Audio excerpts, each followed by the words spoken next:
97.85. Yung ang dahilan po nun, marami pa po tayong binabayaran mga pagkakakutang natin. Pero konti na lang yun. Kaya po, ang natitira po sa ating kabuang pera na natitira sa ating ngayon, buwan ito, ay 859,592.36.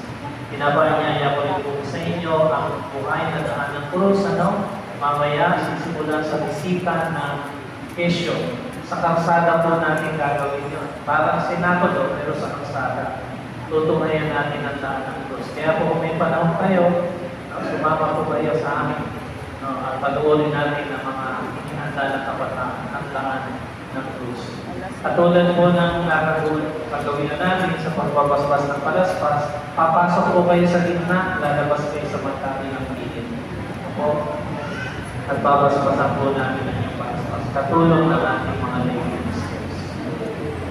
Sumainyo ang Panginoon. Nagpaglalay kayo ng mga pangyarihang Diyos Ama, Anak at Espiritu Santo.